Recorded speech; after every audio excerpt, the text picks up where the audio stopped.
Live. Hey, Justin. Live. Hi, Grant. No gym. No gym this weekend. Uh, Week. What is it? Thursday. Thursday. Yep. Yeah. Yeah. No gym. He is away. So it's just Grant and I, which will be much nicer for all of you viewers. Uh yeah, it's been a fun week. Did you catch any of the interview with Cy on Monday?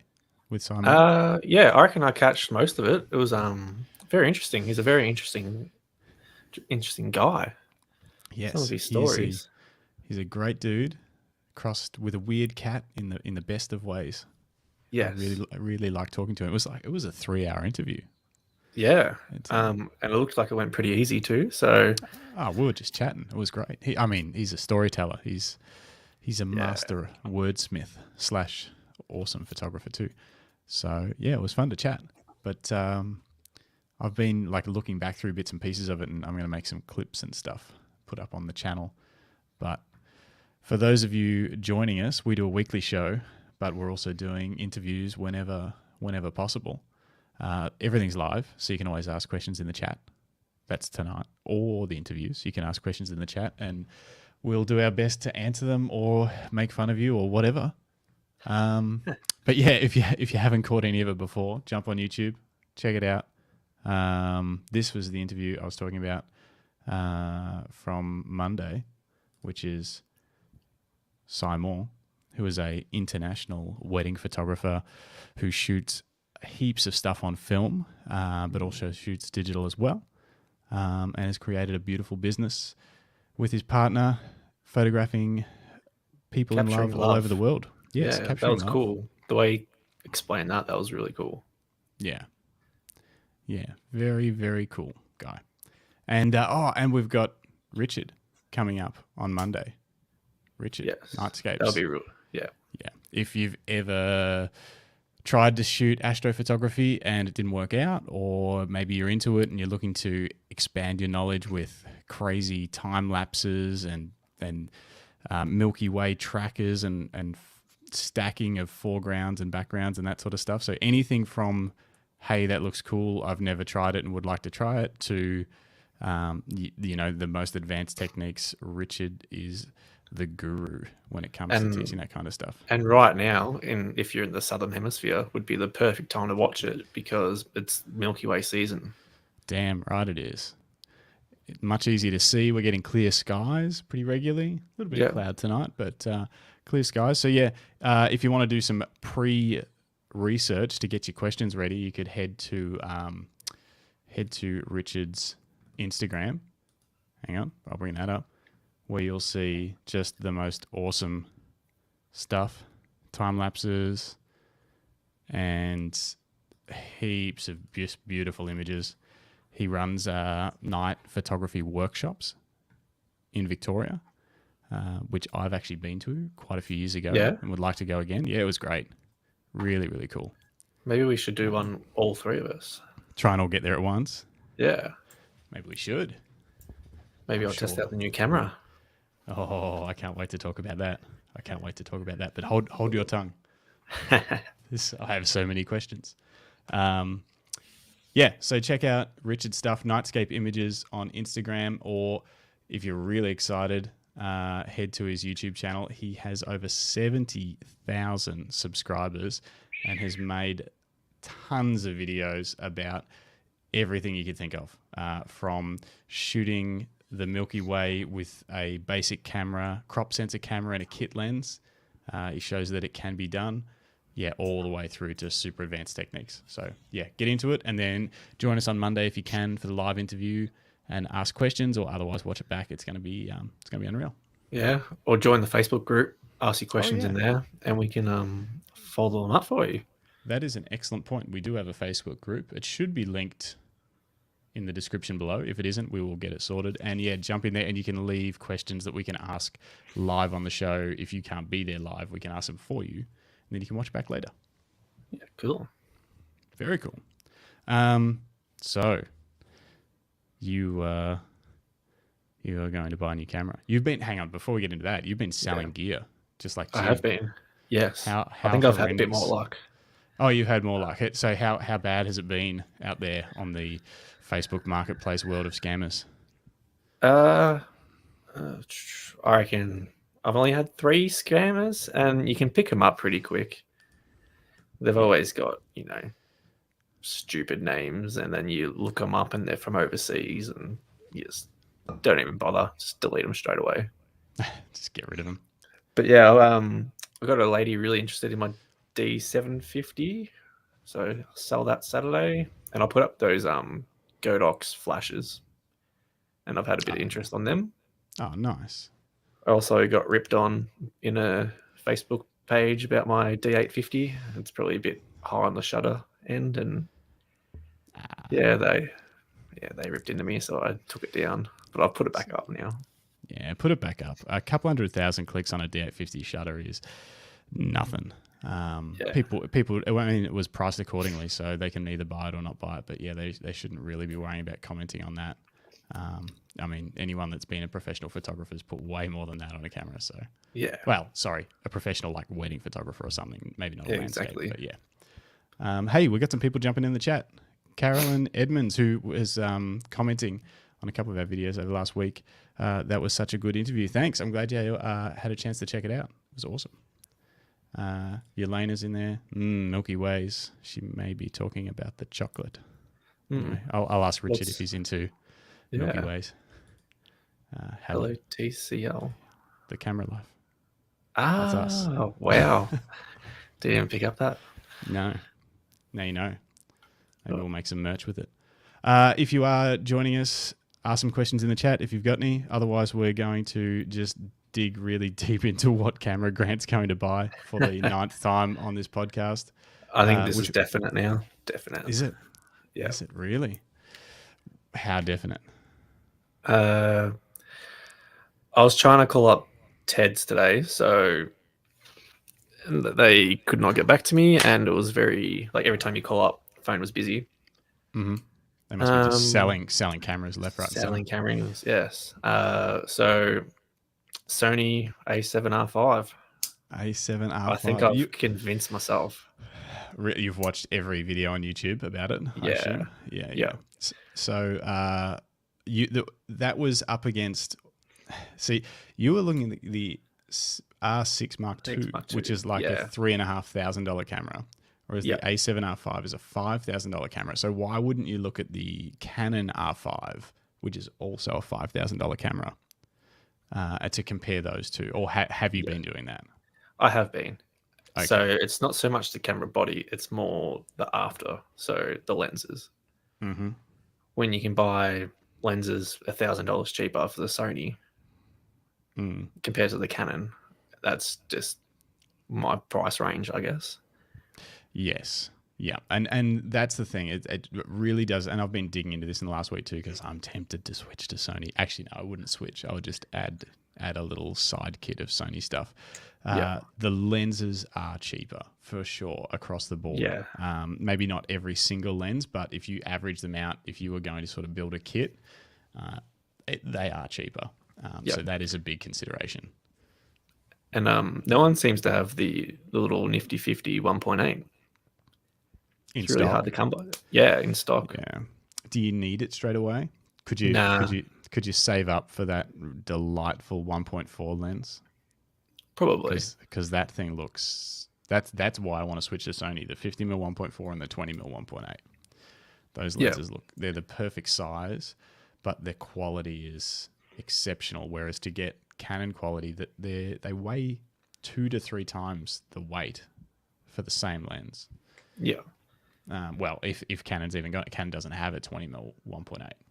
So. Yeah. Well, the 20mm would probably be my first lens. Yep.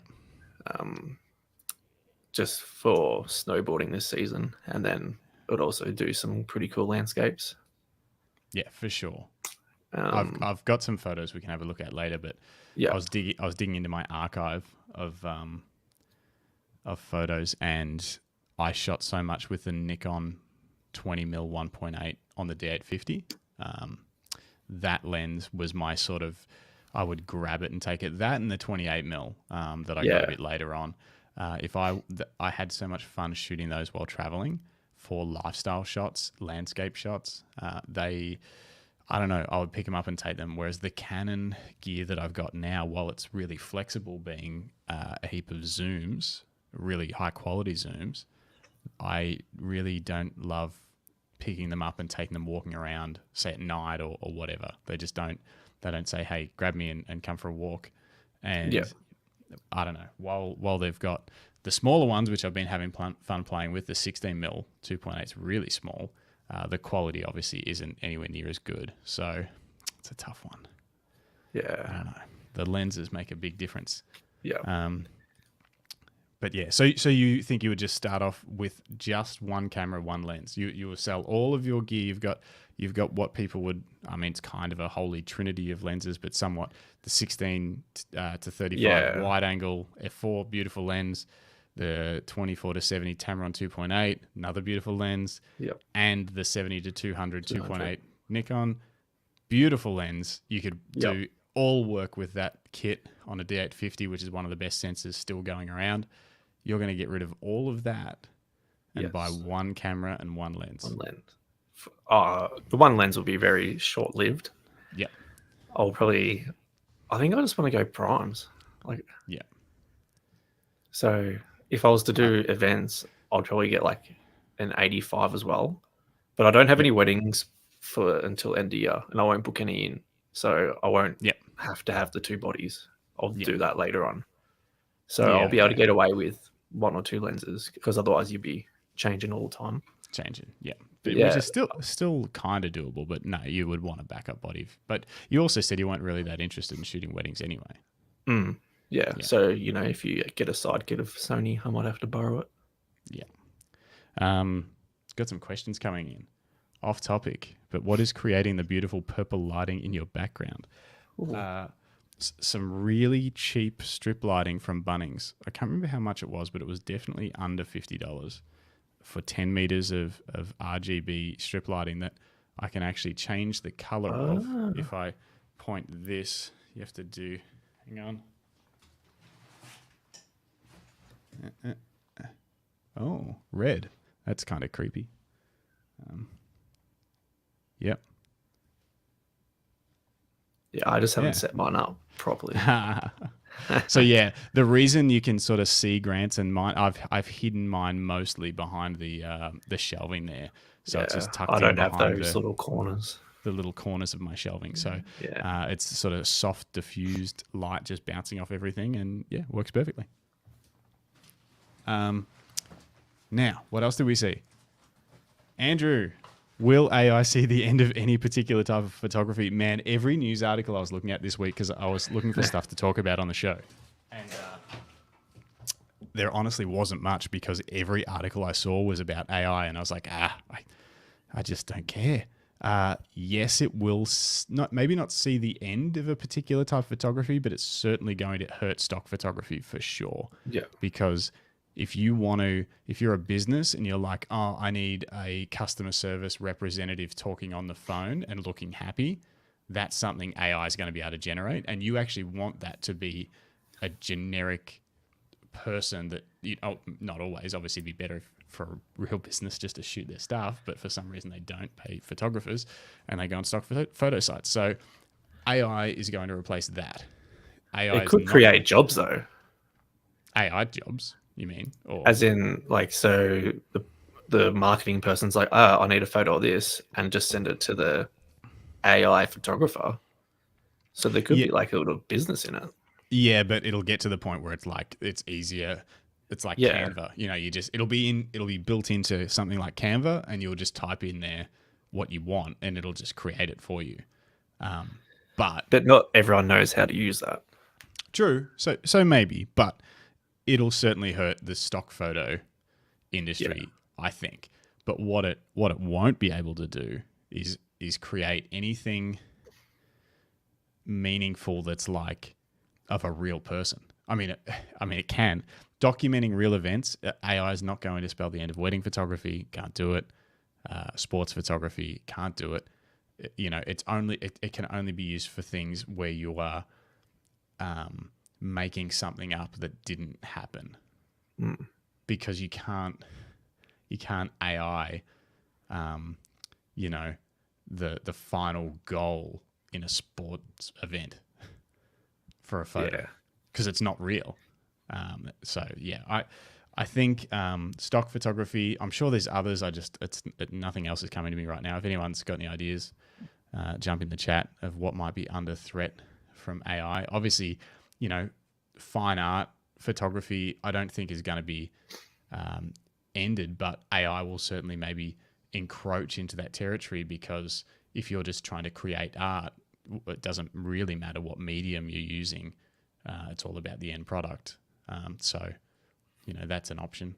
It's, interesting topic, but so much stuff in the news about it's a AI massive this and AI can that. of worms. Lauren, hey, how you going? Welcome back. How concerned do I need to be keeping my camera in a leather bag in terms of sweat, moisture, and lenses? It's sweating, not me. I probably not really concerned at all. Is if it's a camera bag, it'll be fine. The only time you would need to worry about it is if the bag got wet. I would take everything out and let it all air out. Even if it just got a little bit wet, don't leave it all buttoned up in there for days, sort of festering and getting gross. But I've never had any trouble, any camera bag, whether it be leather or not leather, with sweat, moisture, and lenses. I know there's people that store their lenses in dry cabinets and stuff to avoid fungus. That's not how I roll, but I do make sure I pull stuff out of the case if it's gotten wet, because I regularly do shoot in the rain and everything gets saturated. If that happens, I take everything apart, pull all the cameras and lenses, sit them all out in a nice dry area like behind me on the shelf, and just give them a few days. But yeah. Is that something you ever worry about, Grant, or do you just sort of keep your stuff? I mean, at the moment, all my stuff's packed away, but normally, I'm the same as you. I just normally on my desk, I just have everything scattered normally. Yeah. So it just air dries. Yeah. Yeah. Organized mess. Yeah. Andrew, I don't. Are the cheap lenses as good or better than the more expensive brands? It depends. I don't know exactly what you mean, but we were. I think he's talking about Sony to Canon. Well, so, and that's the thing. It's like maybe not.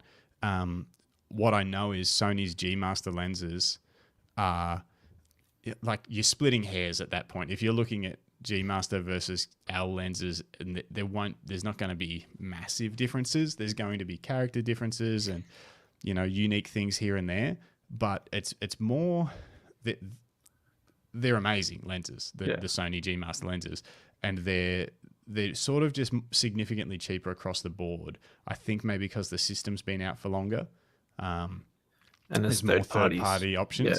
The third-party options might not be as good, but it's nice to have those options. But yeah, I certainly wouldn't be concerned about Sony's G Master lenses. Their G Master, even their G Master 51.2 is cheaper than Canon's 51.2. And at that point, if Canon's are slightly better than Sony's, I don't think anyone, like the only people that would, who's going to pick it up? No one's going to notice. They're both epic lenses, so I wouldn't be too stressed about that.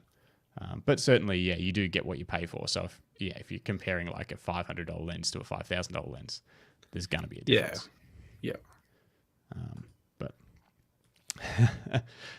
I bought a new camera today, a $10,000 flagship from 2002, the 1DS. It may not compete with Grant's proposed new camera. It might. I mean, a 1DS is pretty cool. That'll be fun.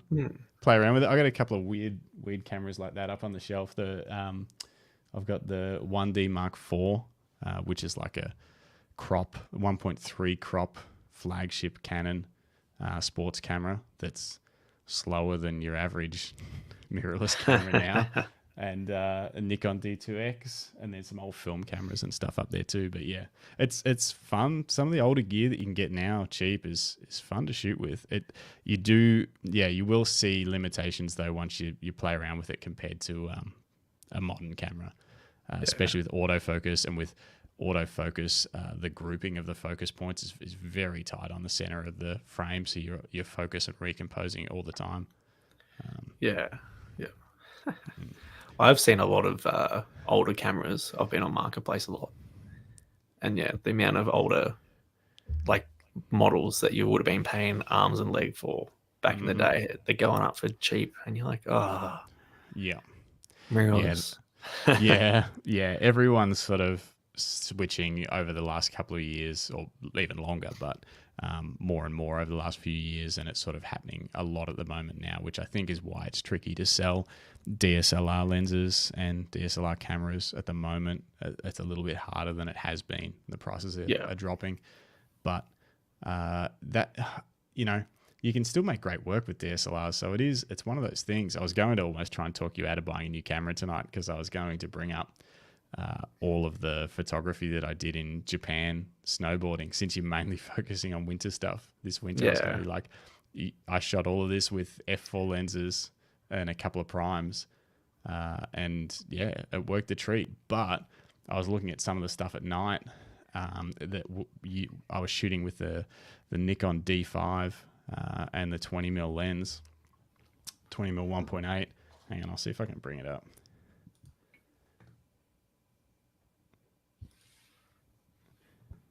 These are just sort of fun photos that I would take when we were cruising around after shooting during the day, after shooting snowboarding. Oh, yeah.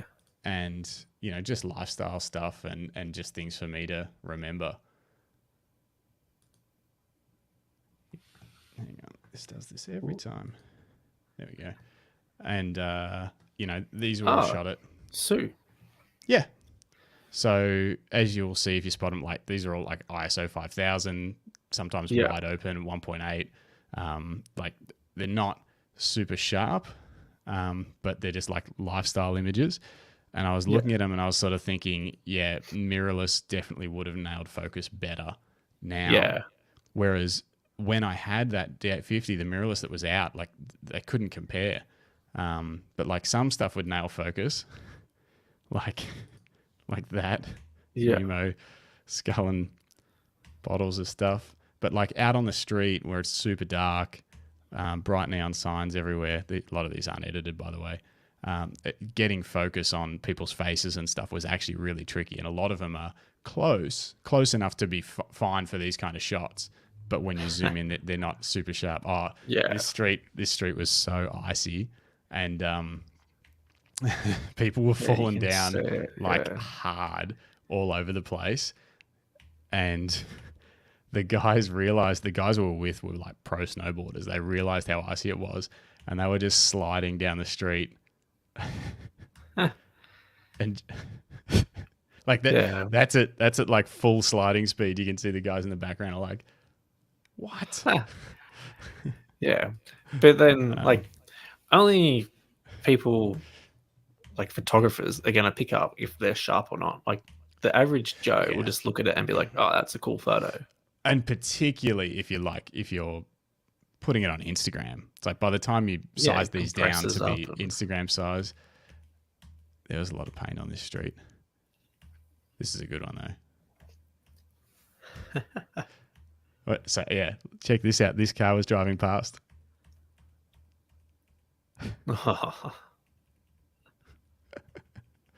Anyway, so all of that was shot with 20mm 1.8, and that is one of the reasons why I want to buy a Sony and get the 20mm 1.8.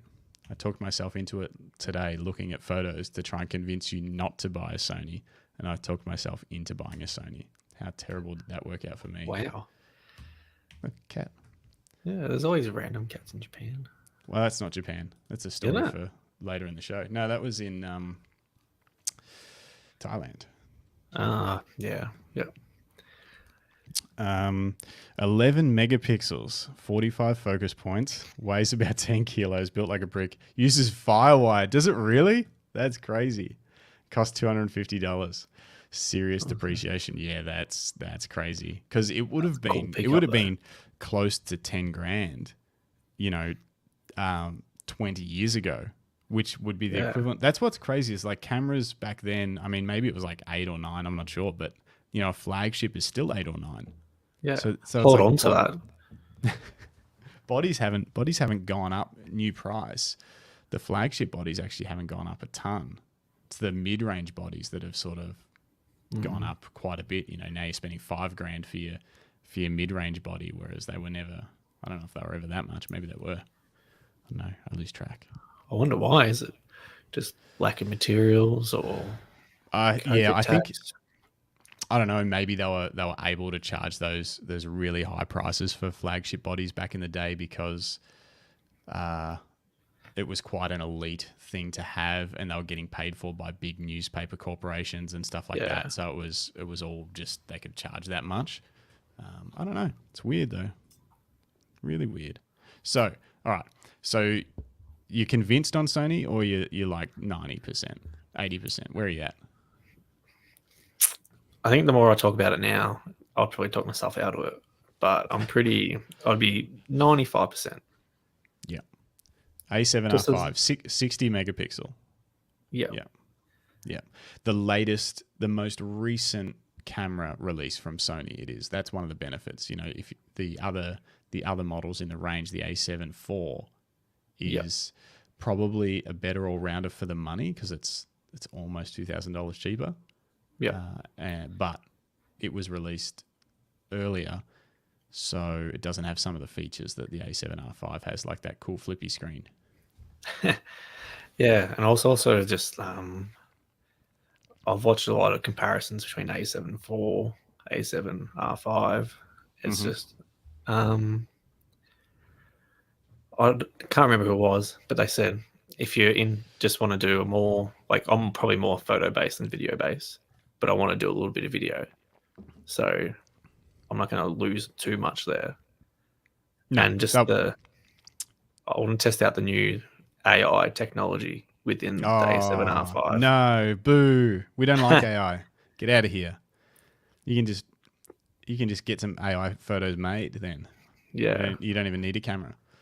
But I think it'll be pretty cool. Like R6 II Canon. I don't know if I go into the store, it's there, and it feels good in my hand. You never know what I might walk out with. So why not the R5 though? It's the same price. Is it the lenses? Yeah.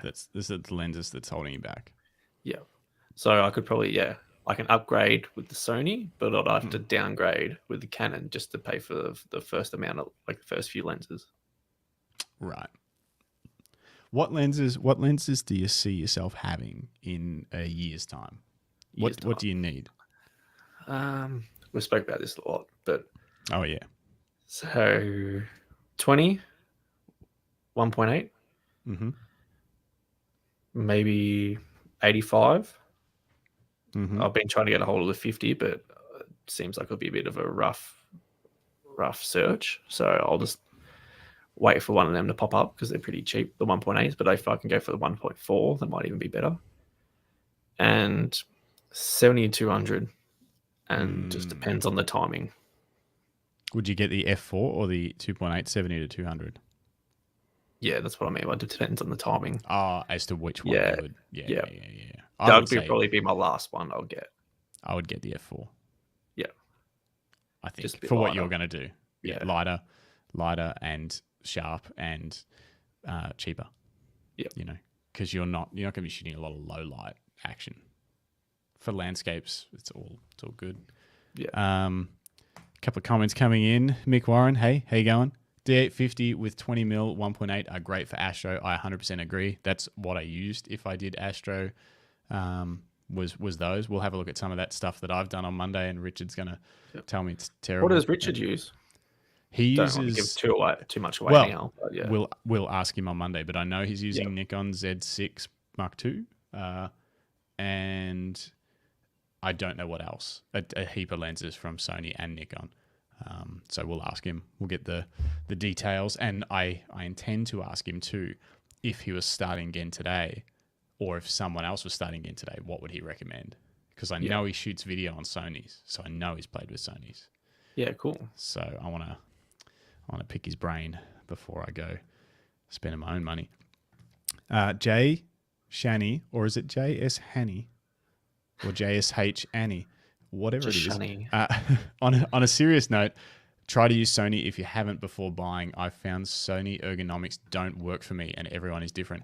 I agree. I think that was the biggest thing holding him back in the early days, like when the first A7 came out and I sort of played with one. The colors looked weird and the camera wasn't nice to hold. But I think a lot of that has slowly evolved. So I'm keen to get my hands on and the current ergonomics, because they do look at heaps better. They've sorted their button placement out. It's more customizable now. They've gotten rid of that exposure compensation dial. I definitely think now it's just a second dial, which I actually love the idea of. I'll pull it up. Yeah. Mick saying Z6 and Z7. Yeah, that's what I thought. Yeah. But yeah, that's what I mean. Like, I might not even walk out with a Sony or Canon. You might not even get to walk in. Yeah. You might. I might go line up. So for everyone watching, Jimbo is actually lining up at the Nikon store with all the Nikon nerds waiting for the Z8 to come out. He's desperate. We're thinking about doing a live because it gets announced next Wednesday at 10 p.m. Thinking about doing a live when it gets announced, and we can watch Jim just get sad when he sees the retail price. I think it's going to be $6 or $7 grand. We're all going to wear bubble suits. Yeah. We'll get dressed up. All right, let me share this. I'll show you this thing because I don't know if you've seen. I'm sure you've seen it, Grant, but I'm going to show you anyway. The dials and stuff. Yeah, I was having a good look at them today. So like this used to be an exposure compensation dial, but now it's just a second dial that you can use that I think you can either lock or unlock or something strange. I think it's lock. I think you can press it down and it locks it. Yeah. So I think that gives it really good ergonomics. It's got a switch here for photo video mode, which I think is awesome because I'm a hybrid shooter. I shoot both. This is the crazy flippy screen that like tilts and flips, which is awesome. There's a lot to love about the ergonomics of the A7R5, I think. But yeah, I do need to get my hands on one. That is a good point. So we'll see. Lauren, sorry guys, got to go to jiu-jitsu. Cool. Catch replay. Sweet. Have fun. Do some arm bars. Yeah. Yeah, I don't know. I'm keen to try it. When are you going to go? Are you going to go to a camera store? What are you going to do?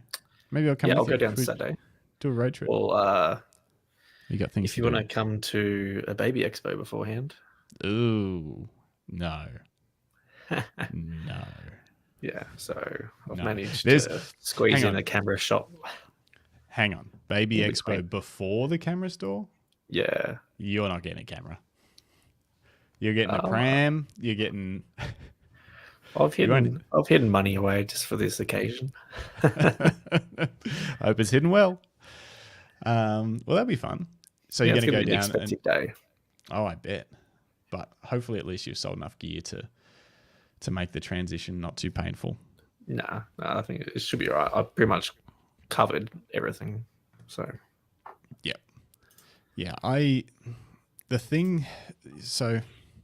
The thing that's tempting me is the lenses, and I don't know, just I like the idea of change for some reason.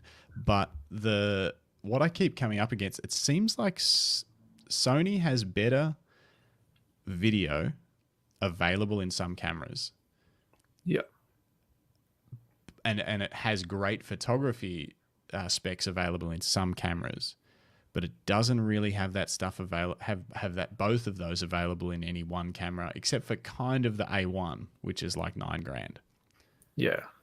So that's what's holding me back, because I'm looking at the specs and I'm like, my R5 is a better hybrid camera than anything in Sony's lineup, except for the A1. I think. I mean, I don't know. Sony people prove me wrong, but like it's got higher shutter speed, like frames per second in mechanical and in electronic, and it's got 45 megapixel, but it's also got 4K 120, 8K, all that kind of stuff. Yeah, I mean, it's a great hybrid camera with specs for both. I don't know. The only thing that seems to compete with it from Sony's range is the A1, which is way more expensive. You know, you compare it to the A7 R5, and it's doesn't do 4K 120. It's got a little bit of a crop in 4K 60 for video, but I don't know. Sony's always been Yeah. Yeah. This is the demons I've been fighting. Oh, it's tough. It's tough. It's like, Can't get why can't I just everything. make one camera that like does it all? The But then, Canoni. then it'd be 15,000, and The no one would buy the Canicanoni. it. But then, yeah, I don't know. But then, if I want to shoot sports, maybe the R6 Mark II with that high shutter speed. Mm-hmm. But then what lenses would you get? Exactly. It's just a vicious circle. It is tough. I'm sorry we're dragging everyone else into it. If someone would throw something into the chat to derail this terrible circular conversation about buying Canon or Sony, that'd be great. But if not, we'll just keep talking about it because it's been on my mind a lot too. What's OFB, Justin? Oh, One Fine Baby. I am actually a regular at One Fine Baby. Is that where you're going? Is that what it is? No, it's in Melbourne. I do know the name of it. I was looking at it all today, but yeah, it wasn't One Fine Baby. Oh, Mick, what have you done? Yes, the XH2S. Have you looked at it seriously at all, Grant? The Fujifilm XH2S. No, I haven't. It's got everything you want, but it's a crop sensor. Oh, actually, it is One Fine Baby. Sorry. That's funny. My sister's baby bag brand, Toots & Co. Used to exhibit down there. I don't think she's this she's year. not? Oh, my partner really wants so. to have a look at the bags. She can get a private viewing in Bendigo. Yep, cool. Yeah, Fujifilm XH2S. Have you looked at it? Would you look at it? I've seen it pop up. I don't know. The crop sensor holds you back, doesn't it? Yeah, I'm just funny when it comes to brands. Oh, why? I don't know. I don't know why. It's just I'm just really turned off the Nikon Z series. Like I don't even want to look at them. Look, I kind of get that because I didn't love the Z series and the lens selection that's available from Nikon. While they've got primes and zooms and stuff, none of it really excites me. No, they haven't done anything great. Unless the Z8 comes out and it's magical, I don't want anything to do with it. Sorry, Nikon. And look, it will be magical, but I don't think it'll be magical enough to choose that system. I think the Z8 is I've said it again. I've said it last week and I'll say it again this week. It's a camera for someone who's currently shooting Nikon. It's the perfect thing to move to mirrorless from DSLR, from D850s. But if you're not already shooting Nikon, I don't know if it would convince you unless there was something really specific about the specs. Yeah. But yeah. Yes, a very good cropped sensor, Mick says. That's why you really need to try it because, in my opinion, crops always been a bit of a battle compared to full frame just for image quality, especially in low light. You can always see it falling apart when you pushed it a bit too hard. But, everyone loves Fujifilm and this XH2S looks great. The specs are insane. It's like 40 frames a second, stack sensor, no rolling shutter. Awesome video specs. Does. Yeah. The R6 Mark II isn't a stacked sensor though. Yeah. So it has a little bit of rolling shutter. Yeah, it's not too bad. Not too bad. It's no R3 though. And this is like the XH2S is kind of like if an R3 was a crop sensor.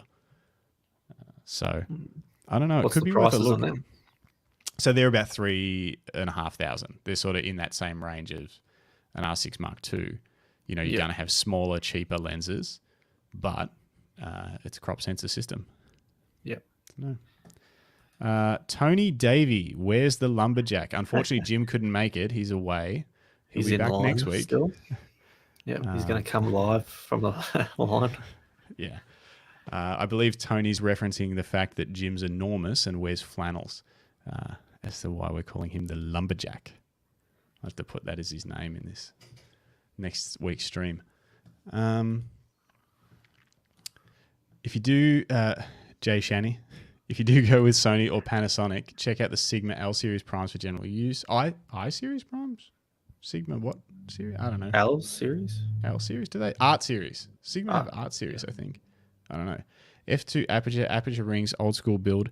I'll have to see which ones they are. I don't actually know. Possibly. And excellent optics. Yeah. I'll have to check those ones out. I've sort of fallen away from knowing all about Sigma stuff since getting into Canon RF because you know you can't use them. I think unfortunately. was it Chris Howe that went over to Panasonic? Oh, I don't know. Yeah, he switched from Sony, actually. Yeah. Well, the Lumix, you talking about like Lumix S5 stuff? Potentially, yeah. That is getting rave reviews from everyone that sort of shoots video. It's got great video specs. Well, that's all they do, yeah. Yeah, I don't think it could get me to jump in that direction. Yeah. I series, he says. So the Sigma I series, I'll have to check them out. Yeah, I think for me, Canon has it nailed. It's just their zoom lenses, like their longer zoom lenses are amazing and light. The 70-200 2.8 is really compact and lightweight. But their primes are huge and expensive. You know, like the 50mm weighs almost what my 70-200 2.8 weighs. So I don't know. That's the 50mm 1.2. There's a whole in the range. Yeah.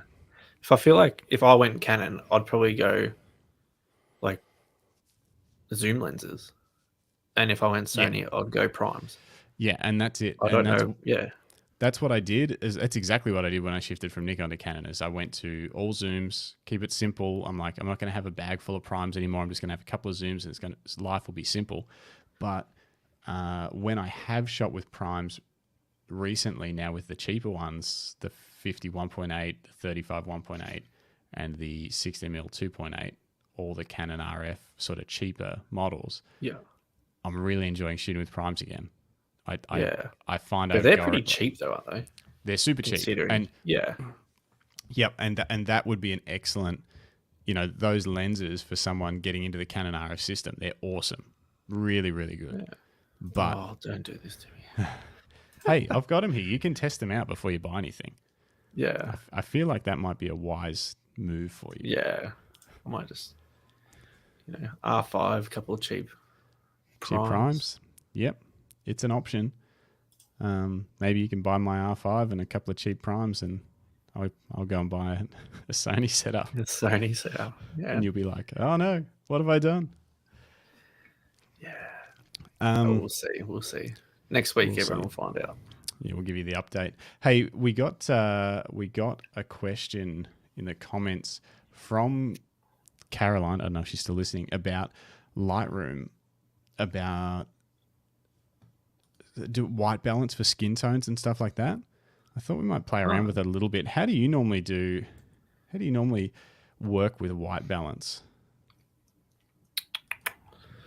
So with my white balance, I normally straight from camera. It's normally on auto. Mm-hmm. So normally with the D850, I haven't really found it too distracting. And when I do weddings, my preset that I put on is normally pretty good. So I've only got to,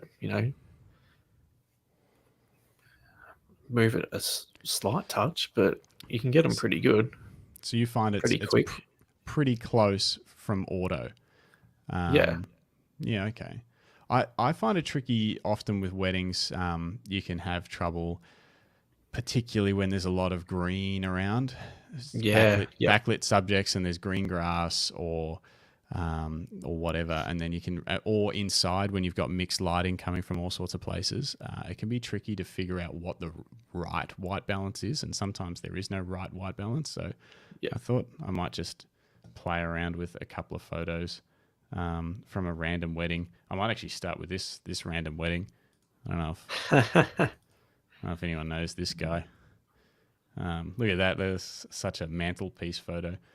Look at the camera. Smile. R3. Hello, Kenneth. Hello, everyone. Hey, see ya. So this was Grant's wedding. These are unedited raw files. This is a crooked hotel. Yeah, it's how it's on annoying is that? The hotel is on a road that's on an angle, and it's one of those things that you just got to live with it. You can't. It's like if straighten you it. make it level, it looks weird. It looks super weird. We might have a play with that in a second, but I want to show this because basically this was full sun. If I was standing over the road, the sun's on my right shoulder coming across. Straight after ceremony. From this, straight after the ceremony, in the middle of the day. Bit of direction on the light, but you can see the shadows here. So it's like full sun. It is what it is. If you shoot that in auto wide balance, it's pretty much always going to nail it because it's easy for the camera. But then you go underneath that balcony on the other side, and you've got light coming through like green and purple stuff and reflecting off cream, and it can get a lot trickier to try and figure out what the right white balance is. And look, the camera's done pretty well. It's pretty close, but you can always, a couple of things you can do straight away just to see. So I would normally apply a preset first too. I don't know. Yep. You normally do that as well. Import with it. Yeah. I never import with it. I like to apply it as a batch to the whole, either the whole wedding or to the whole section. But I don't usually import with it. I like to have that. Instead of having to reset, I can just go back in my history to the start, and it's got nothing on it. That's just a personal preference. But anyway, I don't have as much time normally when I'm editing, so I just try to knock it out as quick as I can. Yeah. But so if we weren't going to use a preset, I would probably start off just by applying a contrast curve, either medium or strong contrast. The other thing I would always do, so this is defaulted to Adobe Color in the profile. I don't know if you guys change your profile, but if you never do, check it out. There's the Adobe ones, landscape, portrait, standard, vivid. They're sort of similar to the settings in your camera. But if you go into browse, you should also be able to access your camera matching profiles that should be closer to what your camera would give you. You can see in there, might be able to see that changing a little bit. Just subtle differences in like the way the camera handles like skin tones and stuff like that. You see landscape's pretty vibrant. It's a bit too orange to really, if you did use that, you'd have to work with the skin tones to try and bring them back down. Yeah. You're probably better to use something like faithful or portrait, and then, and then work with it from there to bring your other colors up. So I would probably do that. Medium contrast curve, maybe. I would usually pull the highlights down a little bit and lift the shadows to get a bit of detail in the suit. Maybe even lift the overall exposure a little bit because I think it's probably a touch under. Yeah. But now with like the whole masking thing too, you can select each person. It's crazy. It's crazy. But that's sort of either that's a last resort or it's like you need to be wanting to work that photo very specially if you're going to sort of come at it that angle from the beginning. Well, if you pulled like the shadows too much and the dress looked funny, you could just then go, all right, I'll select the groom. Exactly. Bring him up. Yeah. Couple of the basic settings that I always do for the way that I like to shoot. I'll always set a black point. These are your blacks here. If you see the histogram up the top, this is black. This little indicator will tell you when your blacks have hit black. So if I go like this, I don't have any blacks, and you can see we're sort of losing contrast in the image. Pull that back, and now we've got blacks there. But now it's a little bit too dark. So it's like, then we would either lift the exposure a bit or the shadows a bit. Now, this is all personal preference. This is just what I do. So just so you know. But when you set a black point, you ensure that if you were going to print this image, the black ink will be your blacks. So it'll actually be a true black. Whereas you might actually only be getting gray on your blacks if you don't have your black point all the way down to black. Hopefully that makes sense. You can do the same with your white point. A rule I got taught, which I'm sure is wrong, but I like it. Rules are made to be broken. Every image will have a black point, but not every image will have a white point. an image like this is probably going to have a white point because it's got specular highlights up here. So this means I'm changing this, and now my white point's hitting white up the top here. See there? They're white. Yep. You go red if you click on that or hover over it. But if you didn't have that, if it was like an image of you guys against a black wall, you may not want a white point will look really, really bright on like your teeth or the dress or something if we try and make that right up to the point where white's clipping. So you may not always want your white to make it all the way to the top. Hopefully that makes sense. Yep. And now, I would potentially increase the vibrance a touch since we've got a pretty low, like camera faithful, that profile doesn't have a lot of saturation and vibrance in the colors. But then I would maybe not go too crazy because we can come down here into our HSL sliders. That's where I would set up a profile that's sort of more suited to a wedding day, the way that I like it, which is slightly desaturated skin tones. HSL stands for hue, saturation, luminance. So you've got 3 sets of sliders for the hue of your certain colors, the saturation of your certain colors, red, orange, yellow, blah, blah, blah, and the luminance of your certain colors. Luminance is how bright they are.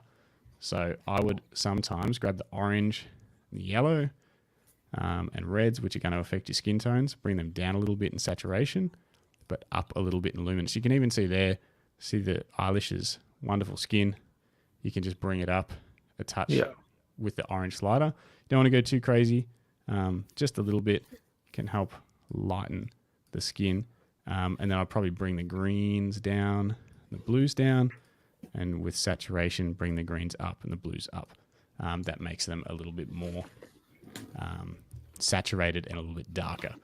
So if I turn, maybe if we zoom in on this bit here, it's got a little bit of skin and stuff. If I turn that off and on, subtle difference, but just skin is a little bit more, a little bit less saturated, I guess, a little bit smoother, and the greens are a little bit darker. And then that's probably a base preset that I would work with. That was obviously a long version. How long do you normally take for a photo? Like, how long would the longest thing be for a photo if you weren't photoshopping anything out or clone stamping? Or whatever? Well, basically, I would already have that preset. Like, I would use a preset like that I've already built. I would click go, and then I would adjust exposure, white balance. So now basically the main settings would be exposure. Yeah. How we looking? And then white balance. And it's like, I usually just have a little fiddle. If it's close like this, I have a little bit of a fiddle with the temperature slider and see where we're at. You know, you go too far, way too cool, way too hot, get it close, and then just see. But what I was going to say is a good way, if you're unsure, you got a couple of options. If you're at as shot and you're like, I don't know where to go with this, try Lightroom's auto, see what happens. Sometimes it actually does a great job. Sometimes it's terrible. It can just give you an idea of where to go. But the other thing, if you haven't used it, is the eyedropper tool. This basically means you can find something in the frame that should be white and click on it. And then that'll set your white balance to that thing. The issue is dresses aren't always white. They're slightly off-white. And it also depends. Yeah. Green. But also it can depend on what light is coming through, say green light coming through or something. It can skew all of your colors, because even though it may make this true white for the photo, it doesn't make sense to your eyes. You're like, it shouldn't look true white. Maybe it should look a little bit green or something. So it doesn't always, it can give you an idea and help give you a reference. So see even your white shirt versus the white dress. See the change in white balance there? It's actually mainly a change in tint. Yeah, it's gone more purple. Yeah. Then more green, magenta. So you've got to be really careful when you're using the eyedropper tool. It can give you a good idea of maybe where you were going wrong with your white balance setting, but it doesn't always just give you a one and done, hey, you know, if there's a white shirt or dress in the frame, I'll just use that. I always end up going by eye. And then what you can do, because you're going to have a heap of different situations through your shoot, is then use whatever you're happy with as a reference photo, bring it up in a separate window. Lightroom has an option. I can't really do it while I'm streaming this, but Lightroom has an option to set a reference photo in, where is it? One of these, open in reference view. And then you can set any photo you want in a separate, either separate window, separate monitor, whatever you want. And just keep it off to the side so you can make sure that your other white balances are similar. But yeah, long story short, this is maybe 4,700 Kelvin for your white balance temperature. And if we switch to, hang on, my computer's having a tough time. Whereas this, I would probably have set somewhere at like 5,000, 6,000, somewhere like that. So same spot, completely different white balances. And to give you an idea, the preset that I'd probably use on this would look not like that, but that's probably what I'd start with, which is similar to that photo I sent today in the chat. Oh yeah, yeah, that was pretty bad. This is like a Fuji preset. I'd probably use something like that, but it's pumping the skin way too much. So I would tweak it and get it to work a bit better, but it would have maybe a little bit more character than the one that I just played with from scratch. That looks maybe a little bit too plain, but a bit more faithful. This one's way too hot, but I would tweak it, get it right, and then use it for the rest of the wedding. Hopefully that helps. Bit of an idea. So, I don't know if you'll be able to bring it up, but Mick Warren's put in a photo in the Camera Life Facebook group. Oh, really? Of, Fuji Astro. Looks pretty cool. Let me see if I can find it. Caroline, this is bloody fantastic. Thank you. Pardon the enthusiastic language. We don't mind. Watching a live editing process is so helpful. Can't wait to try the reference photo tool too. Legends. Thank you. If you have any other questions, we might do a bit more. I'm still figuring out how to use Lightroom while streaming. It's actually kind of tricky. I'm kind of slow with it, but there's definitely a million photos from shoots that we can play with for different white balance settings and stuff like that. And also making presets and anything. I don't know. I was playing with more denoise today. It was pretty fun playing with the denoise on photos like this that were really heavily backlit. It's fun going back and editing your old stuff. Yeah, I've actually pretty much deleted everything out of my Lightroom besides a couple of weddings I've done lately, just so I just concentrate. Because otherwise, I just get distracted too easy and like, this is the new trick I learned. And I hope you've got them, in a different catalog. Nah, I just delete them straight out of the catalog. What? Surely not. What was I going to? There's some photos in here. Yeah, so hang on, I'm getting distracted. Just like you are. Don't know what's going on with this Lightroom. It's very slow. Sorry, team. This is that cat island, but these were all shot with the 28mm 1.4 on the D850. This is how I was going to try and keep. Such a good photo. Yeah, this is Yelena. She's having a great time. She'd fallen over and hurt herself, and there was cats everywhere. So there's a cat island in Thailand that's just full of cats. Yeah, there's one everywhere. In Japan too, isn't there? I think they're everywhere. Maybe. What, cat islands are everywhere? I don't know. No, not everywhere, but one time me and Alice, when we were in Spain, we walked down to this lighthouse because I wanted to take a photo, and there was thousands of cats just on this walk, and it got pretty scary by the end because they all sort of herding around you wanting food. Oh, yeah. Yeah, these ones were mostly sleeping, and then they started to wake up and they wanted food. Yeah. The other thing I was going to show you was 7200 f4, which would be an option because you were sort of saying about 2.8. All of the stuff that I took was with the f4 when I was shooting with the D850 for pretty much everything. I didn't carry the 2.8 for years. I just got the f4 and all this kind of stuff for landscapes, all with the f4. This was with the 21.8, 20, 7200 f4. Yeah, I need to go 7200 Tassie. f4. That's not edited. Yeah, this is the Three Capes track. Yeah. That's the 20mm again. The 20mm is a great do everything lens for landscapes, lifestyle. It's a little bit wide. You've got to work your scenes. You know, like if you're not in a beautiful place like this, you know, you need to make sure you're not including stuff in the frame that's a bit boring. But yeah, if you've got a high megapixel camera with a 20mm, you can always crop in a bit too. But that's the 20mm as well. So yeah, you know, could just keep the keep the D850 and buy a 20mm 1.8. It's an option. We'll see. We'll see. Yeah, I bet. DigiDirect is always open. Let me bring Not that I want to buy from them anyway. It's just a good price indicator. Let me see if I can bring this up. Fujifilm X-T2.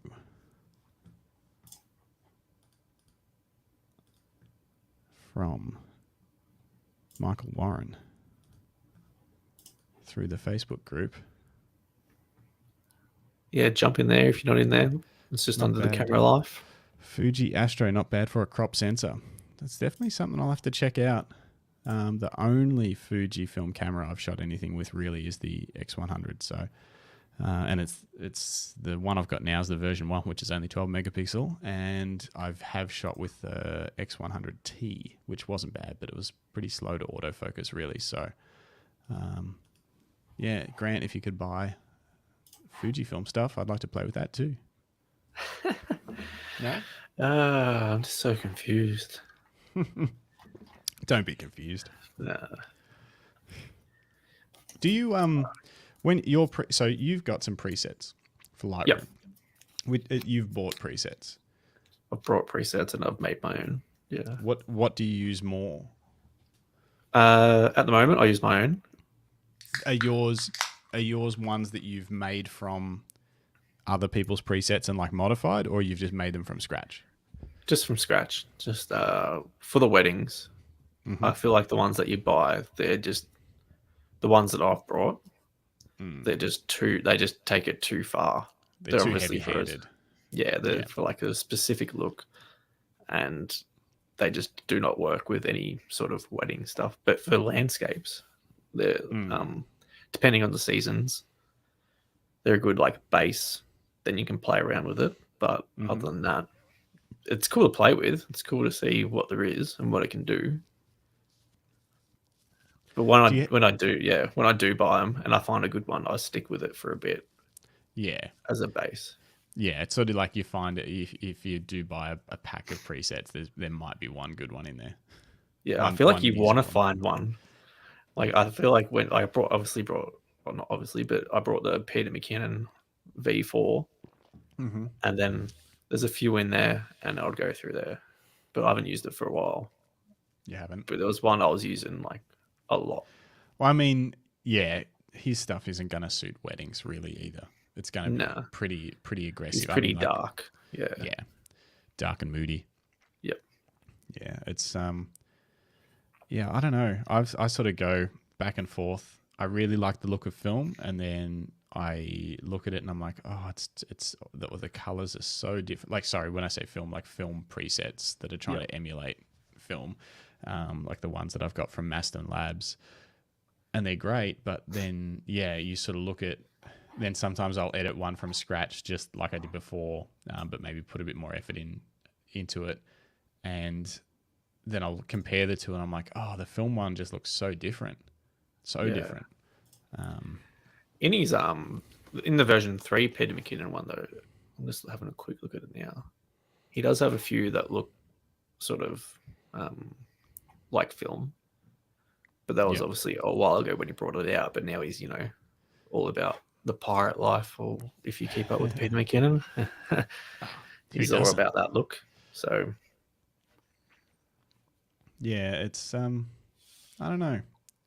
It's tricky. I get tempted to buy some stuff, but yeah, of all the preset packs I've ever bought, which is probably only a handful over the years, I've only ended up using a couple of presets Yeah. for long term, and usually they're heavily modified to be more natural.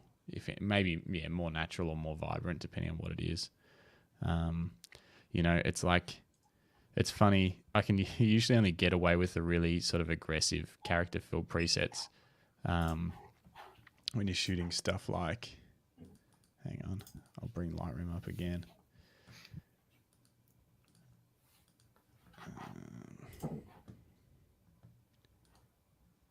When you're shooting stuff like this, but this kind of looks cool already. And that's just a raw file. But So it's it just had basic. Yeah, but there's interesting lighting at this. This was a music venue in.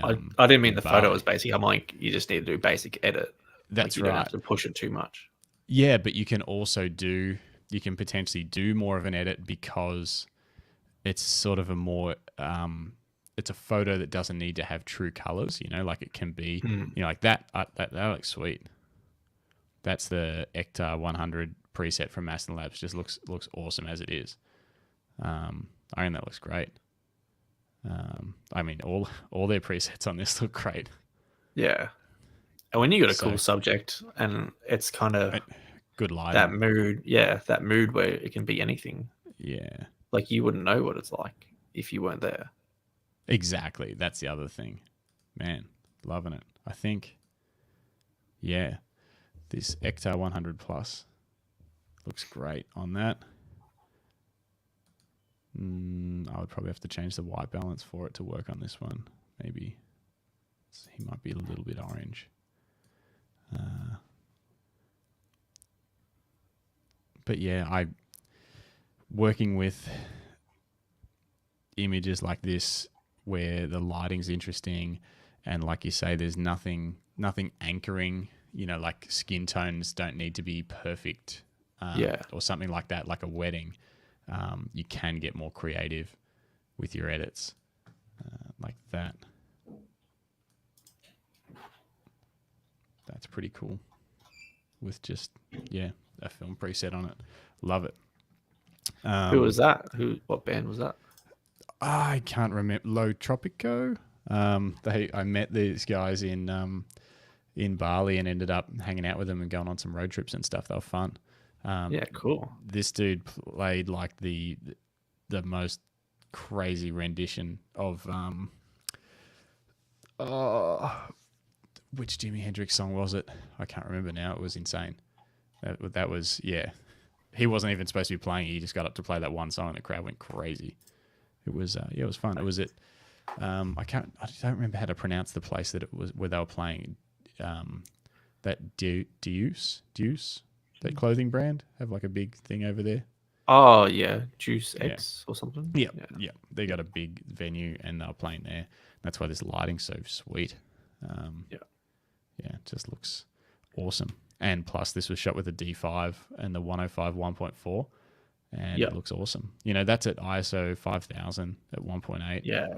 There's grain and stuff, but there's no noise reduction or anything on that. That's just the way it is. But yeah, on the other hand, so work same sort of thing, but on a backlit harsh day wedding photo on green grass.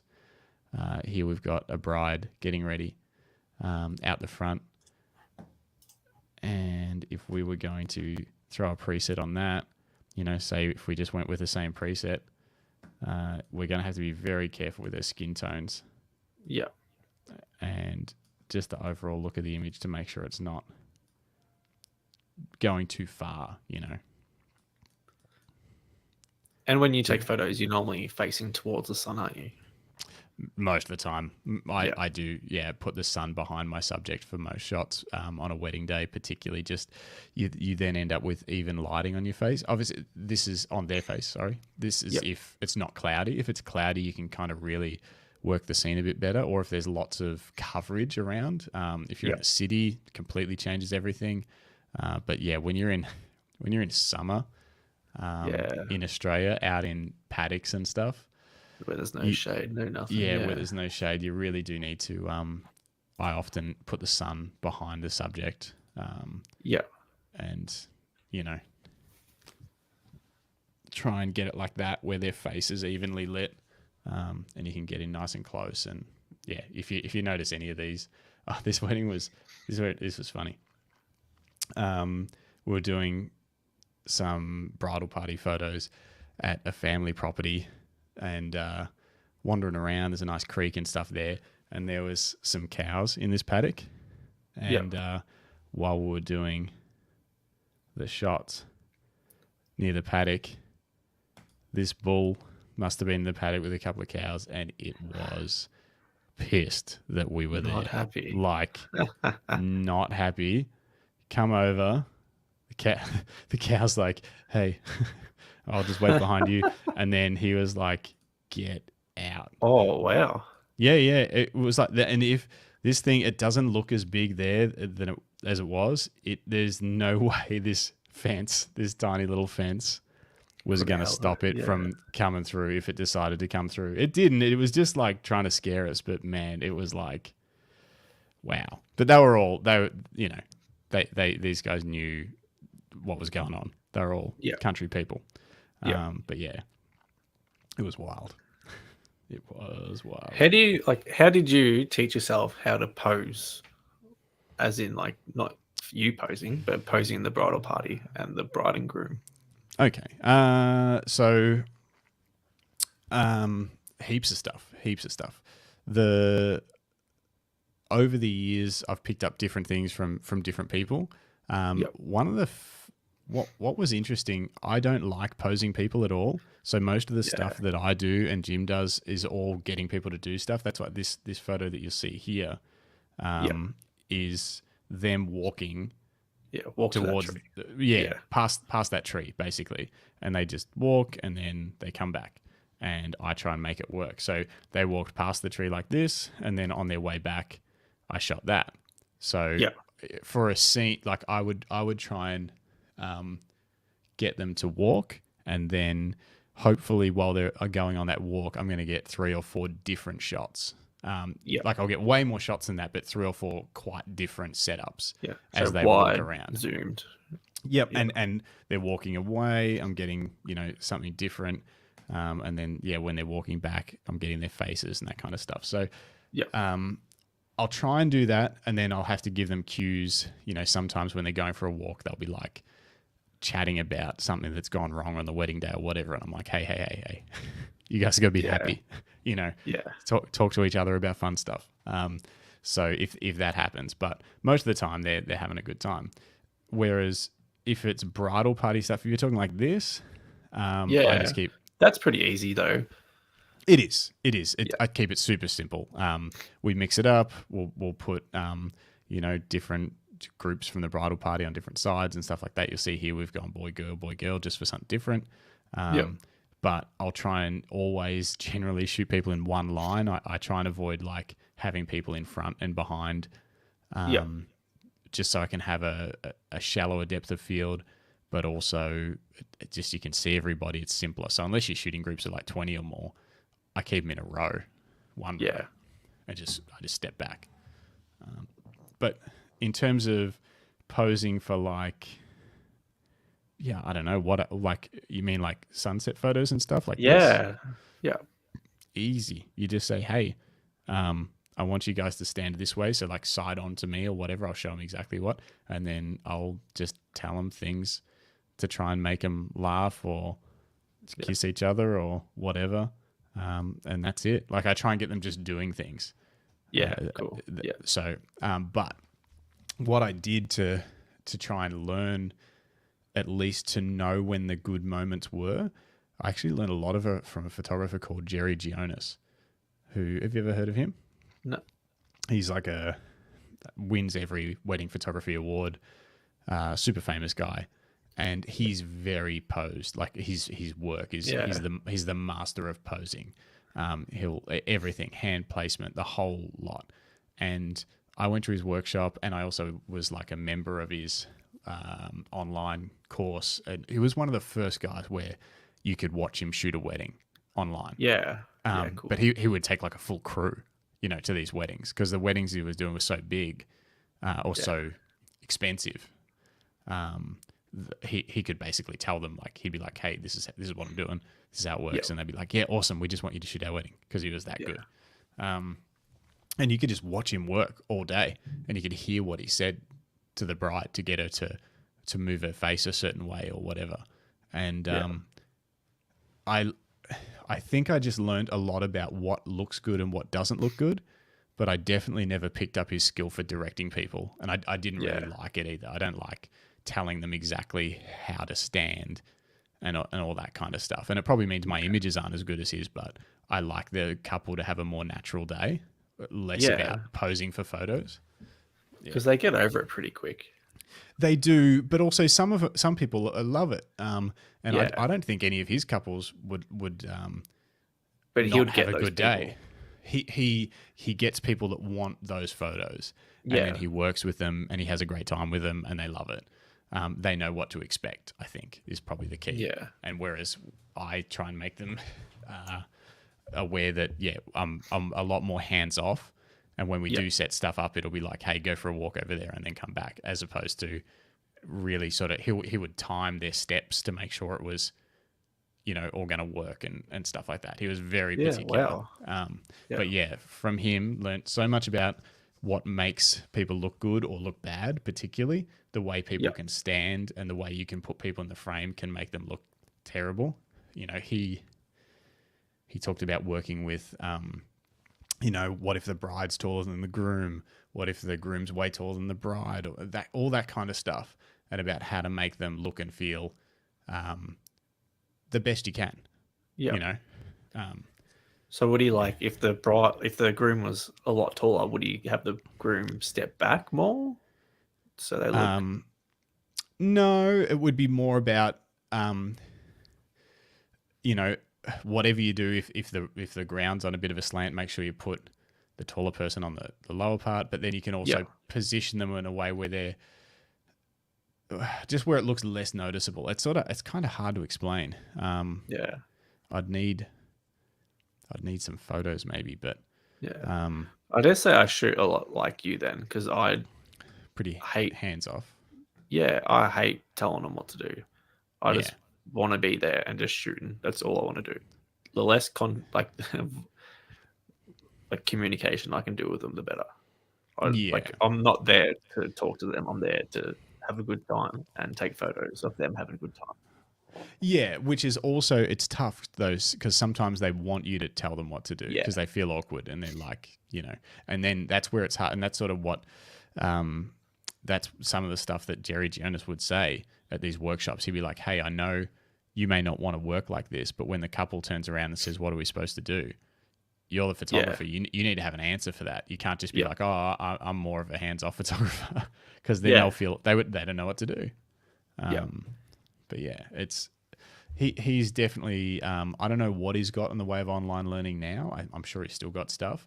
If it's not too expensive, that's one of those things that if you were learning wedding photography, I learned a ton from him, especially also in where to crop and where not to crop on humans. He's got a whole sort of theory that he calls good crop, bad crop.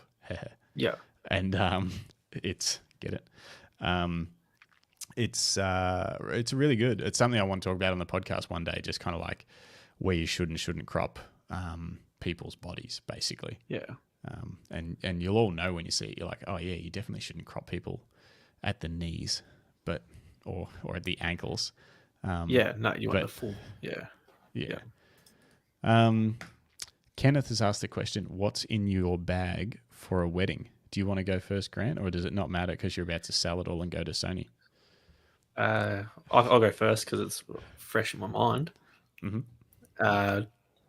For me, I have pretty much everything that I own. So it's 2 bodies, which was the D850, D750, which was quite annoying. Just the D750, the ISO button, you always had to pull it down to look at it and then to change it, where like the D850, the button was on top where you could quickly change it. I mainly used the 24-70 and the 7200, both f2.8. Just quickly, you could program one of the buttons on top to be an ISO button. on the Yeah, D750? I didn't use it that often though. So Oh, okay. Yeah, I'm pretty sure when Jim and I were shooting D750s, there was like a can't remember what the button. There was a button up there that you could reassign to be ISO, and it kind of worked in a similar way. But yeah, the ergonomic differences between the 750 and the 850 were annoying and ugly. Everything was just there. Like 850, everything's here. The 750, 850s. like you had to use your thumb, and then that. It was quite annoying. It was sort of a prosumer camera that got picked up by a heap of wedding photographers because the image quality was great. Yeah. And I think, and that's when it was like, yeah, the D850 was way better. And then the D780 kind of tried to take all that stuff and put it into a D750. But yeah. Anyway, I did love the D750 though. Like I'd always have the 7200 on it, and the images were awesome every time. Yeah. I think mainly I think Jim had a D750 with like, we'll have to check. Like, I don't know, well over 500,000, but maybe close to 1 million shots on it. I'm pretty sure. Yeah. Well, I had the 70-200 on the 750, obviously, because the megapixels. I could always crop in with the D850 with the 24 because I always shot it pretty wide. Like I would always shoot at 24. I would never really zoom in too much with that. 16 to 35 in my bag just in case. We got mainly group photo. That was basically it. Yep. Flash, and then so on camera flash, then a off body flash with the trigger. What brand? Godox. Yeah. Only way to flash.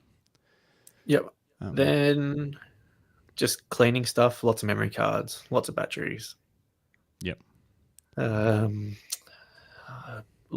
always had my little Gorilla Pod just in case. Don't know why, just did. Ladder, a little two-step ladder.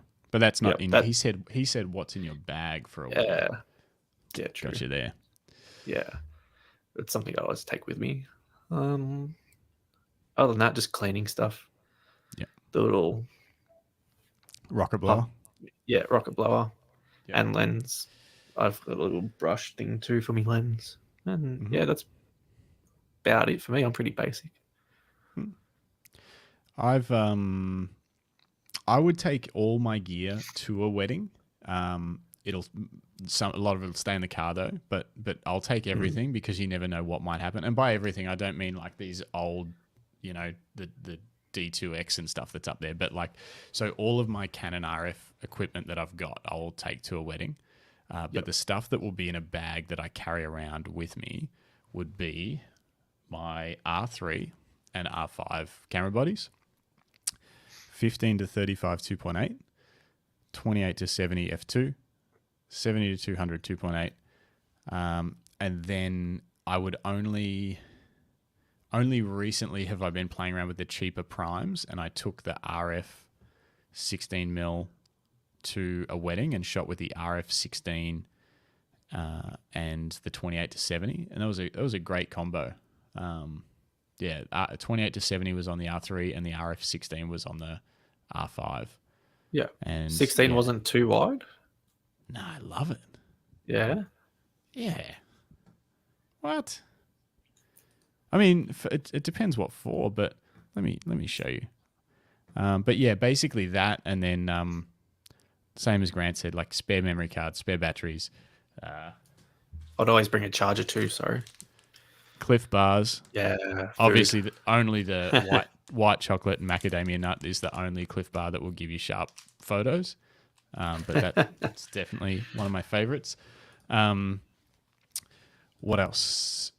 Godox flash gear, like AD200s and triggers. Heaps of stuff.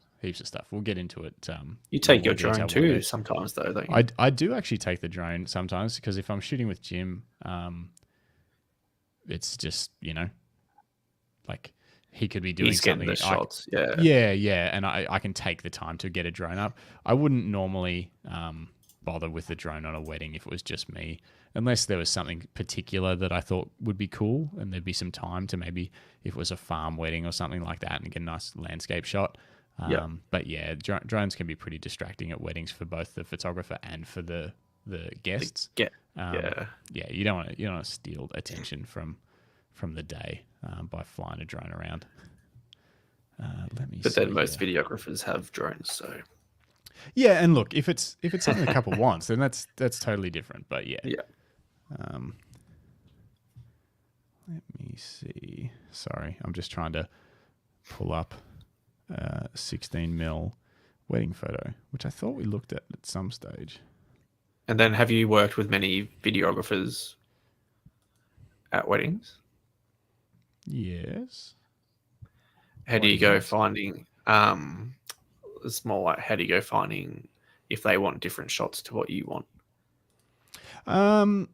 I mean, we just work in with them. Usually they know what they want. They've got particular shots that they know they need to get. But most videographers, they let the photographer direct everything, and then they just sort of get in there when they need something. And usually, if you work it out early in the day with them, it's easy peasy. They're usually like, hey, look, you just do whatever you need. You guys lead the day. We'll just kind of shoot around over your shoulder, and then we'll usually say, yep, but you just make sure you let us know if you need to get in and get us out of the way for something. Just tell us, and we'll jump out of the way so they can. And they usually do have to do that a few times because they've got to try and piece together a video. So they've got stuff they need to do. I just know when I was second shooting with another photographer, there was a videographer there, and we were sort of battling with the golden hour time. Yes. We went out too late, probably 20 minutes too late, because the videographer wanted to go out at that time.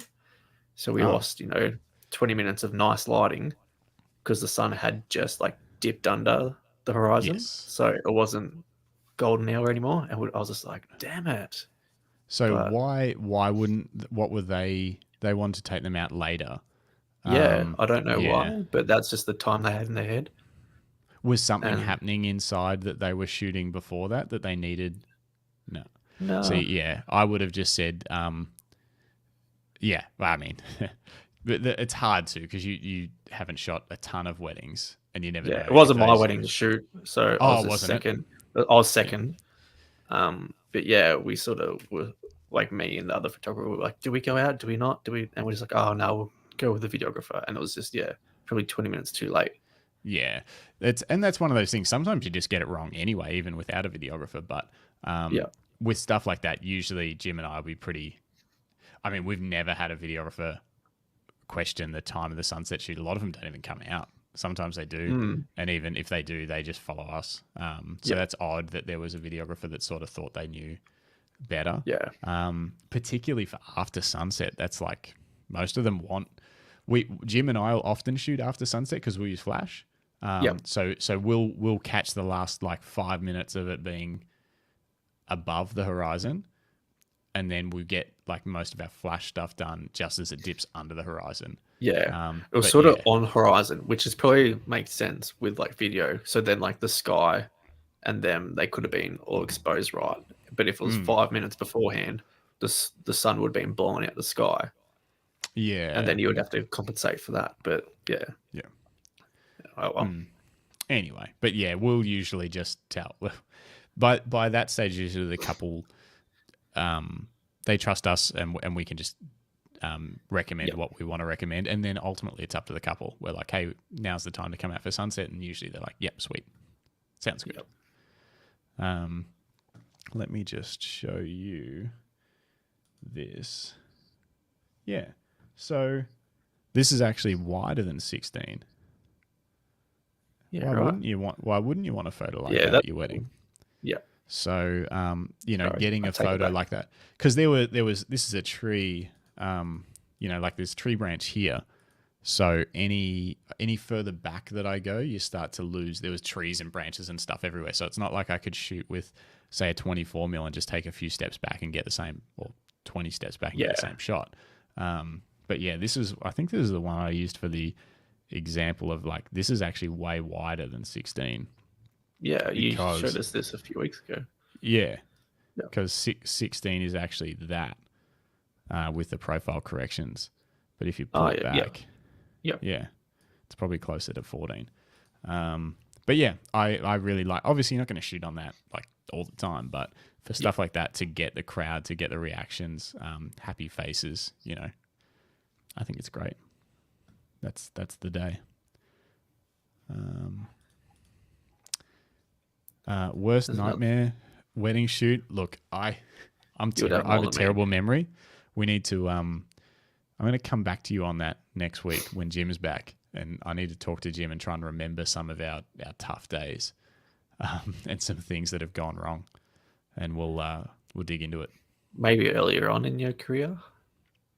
Oh yeah, even all the time. Nah, nothing's not nightmarish. People are often like, oh, you get a lot of bridezillas or whatever, and honestly, we don't. But things do go wrong, and it's usually related around scheduling.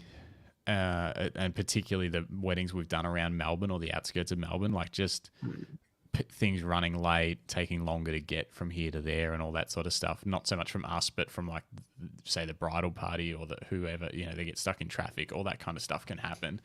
And then it always comes a squeeze to the photography time, just gets squeezed out. So that's usually the hardest stuff. That and just 16-hour days. You know, leaving Bendigo at 6 a.m. and then getting home after midnight, probably even later. That was dumb. We were young and stupid. I wouldn't do that anymore. That's why I only like doing short ones. Yeah. But when you're trying to do it full time, make a living from it, you know, like we'd both quit our jobs. You do whatever you have to do. And we were doing double headers, so we couldn't just stay down there. We were like, oh, we got to get home to shoot a wedding the next day. So you do a 16-hour day, pack up, you know, clean your gear and charge it up, and then wake up the next morning and go and do it again. Good times. Whole lot of Maccas too, probably on the way home. Look, unfortunately, yes. If we could get it, a lot of the times we were nowhere near a Macca's, so. Because most of the stuff we shot, most of those big days, they were often sometimes the Yarra Valley, just all over regional Victoria. So we were often away from McDonald's, sadly, and I didn't have the van then either, so we weren't all set up. Yeah, you couldn't. Yeah, you could have slept on the side of the road. Yeah, at the venue. Yeah, put a microwave in the van. Would have been great. Is there anything else we need to talk about today, Grant? I don't know, but I'm thinking about the R6 Mark II right now. Oh, is that so? Hang on. So we're on a podcast, and you're just like Googling. You know, you're like, well, maybe I should go back to Canon. Oh no, it's just always going in my head, and I'm like, oh, you know, get R6 Mark II with a couple of lenses for $4,000. That's right. That's $1,000 cheaper than the A7R2 R5. That's right. What about the A7 IV? Yeah. Yep. It's gonna. You won't be able to sleep tonight. No, Friday night I won't be able to sleep. Oh yeah, we've got Christmas night, Saturday Christmas Eve. Do you think so? So you think Saturday is a good chance you'll buy a camera? How much would I have to pay you for you to not unbox it until next week's show? Oh, nothing. I don't have any shoots planned, so no, you would unbox it and then you'd repackage it up so we don't know. Set it up. Yeah. I'll have more of a think about it, but I don't know. Come and grab my stuff. Come and grab the R5. All right, we'll do that. Maybe Sunday we can go out for a shoot. Yeah. I mean, you could come on a mountain bike shoot if you can get Friday afternoon off. As in tomorrow? Yeah. No, I'm going down to Melbourne. I see. Football. Yeah, whenever you need it. I think you should test it. Try before you buy. All right, we'll do that. You're going to come home with a Sony. We'll see. Whatever feels good in the hand, we'll do. Makes a difference. All right. Let's wrap it up. We'll see you guys next week. Jim will be back, but Monday at 11:30 a.m., the great Richard Taddy will be here to talk about astrophotography. have your questions ready. If you can't be here because you've got a job, we don't have jobs. If you can't be here because you have a job at 11:30 on Monday, put your questions in the comments below this episode. Put them in the Facebook group. Put them in Instagram. DM me. Whatever. What I'll do, I will put up the link for that show. Put them in the comment for that show on the Facebook page. I think Mick works. Warren's going to really like this podcast that you got going with Richard. I hope he's there for the questions. He's Oh, there we go. Kenneth, I do have a new strap on my K3. It's superbly good. Thanks. Have you heard of Lucky Straps? I have heard of this. We're good. I'm glad you got it. That's exciting. I'm glad it arrived. Do you do mouse pads? We do mouse pads. We just haven't got any. Got some belts coming. Yeah? Yeah. I could get you some... We've got a big fit out happening at work. I could maybe hook you up. Oh, for belts? No, for mouse pads. Oh, mouse pads? Yeah. They won't want leather mouse pads. You never know. They're coming back. But yeah, I'm glad you got the strap, Kenneth. Congratulations. And we will see you all on the next one. Good night. Good night. Or good morning.